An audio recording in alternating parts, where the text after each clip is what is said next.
You might not be able to see them from where you're sitting, but I'm about to put on like the best Christmas reading glasses ever. They are green and red plaid, so I just had to share that with you.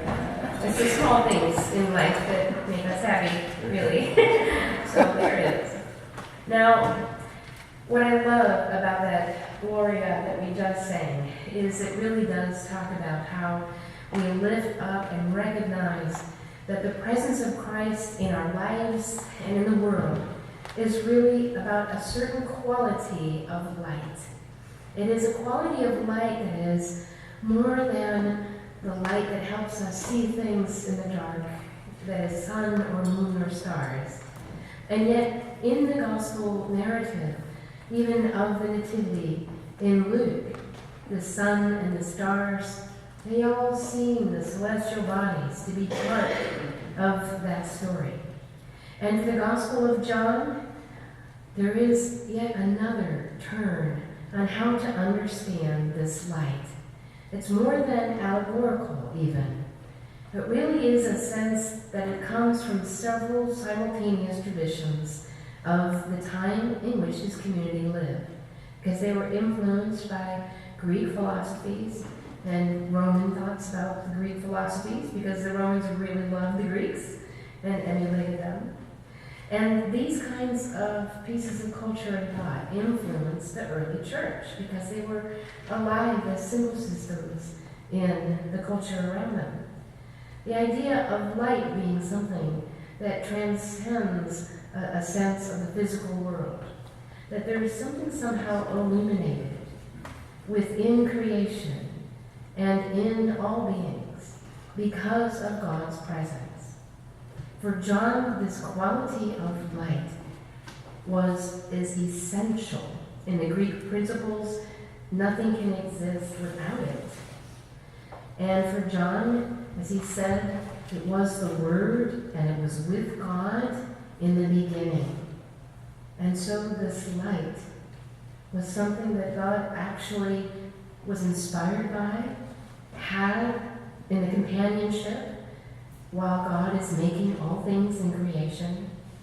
And so all things are somehow to be understood as imbued with this light.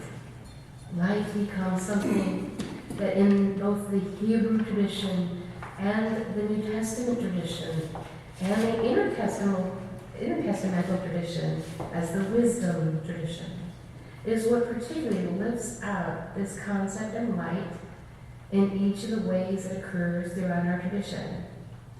And so associated with the idea of wisdom. Then John uses it to say it's something to do with an enlightenment. That we gain an understanding not only of the nature and connectivity of the world and creation, because God is imbued in all things, but that wisdom is perpetually present and offered to us. When we read some of the Proverbs, for example, or Psalms, we have this invitation by wisdom in the marketplace to come into the midst of the busy places of life and learn the wisdom of God. That it's exactly there, and not only in the lonely ramparts of the desert, not only in places of isolation where we sometimes need to go to hear God, but the wisdom of God is in fact in the very busyness, in the marketplace, if we can listen for it, because God is there also. This quality of light is then associated with the Holy Spirit for the early church. In the first 4 centuries, the Holy Spirit is associated with fire. The kindling the fire is something which reminds us of this quality of light. And so in the early church, around the time when Easter evolved as a tradition, and the lighting of the Paschal flame took on many pieces of informed symbol in the cultural world around it, that understood light as representing the presence of the divine and the presence of wisdom. Now, moving rapidly through history in the Christian church, By the time that the Christian tradition is being spread by Rome, and they have sent missionaries into the areas that we now know as Britain, into Scotland and Wales and England. There are actually, all of those countries include Celtic Christians. They're not just relegated to Ireland or Wales. The Celtic tradition was in all of Britain. And it was brought there by a very early set of folks, including Augustine. And when Augustine got there to Canterbury, he realized that there was already a form of Christianity that was there. And it had been brought to them by early Irish missionaries. They had developed a rather different understanding that was complementary to this idea that light is wisdom. Because in the old religion of the Celts, the sun disk or the solar disk represented the divine, and temples were created so that windows would line up at times of solstices and equinoxes, and elaborate rituals, secret many of them, in which sacrifices would be made to the solar god. A direct understanding in the observation of the environment that light brings life forth from the earth, and that without it, nothing can happen, and life would disappear.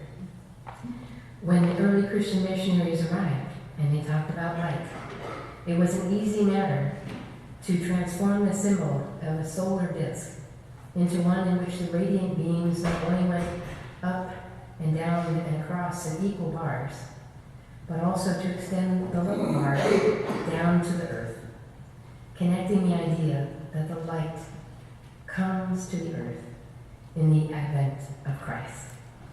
That the light that has been with God is somehow enfleshed and able to teach even more profoundly within the teachings of Christ. For us then, what we are asked to understand is that each of our hearts are something like a lens or one of those windows in the Celtic tradition from the ancient temples. That when we align our hearts with God, with the messages of hope and love, then we become the focus that can help bring God's light into the world, a lens of grace and wisdom in the dark and lonely places of our lives. But, as in the Celtic tradition that is lifted up, light must be invited. There are many bidding prayers to light in the Celtic Christian tradition that come from the ancients. Light as fire, light as sun, as stars, as moon, light and wisdom, light and insight must be invited.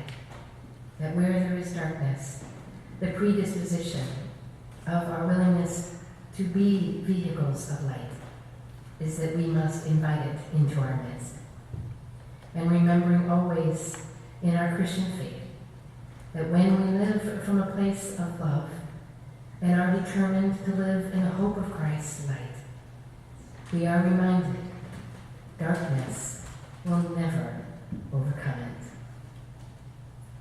Today, let us give thanks for light in our hearts, light of God, and the way we are each to be like the star of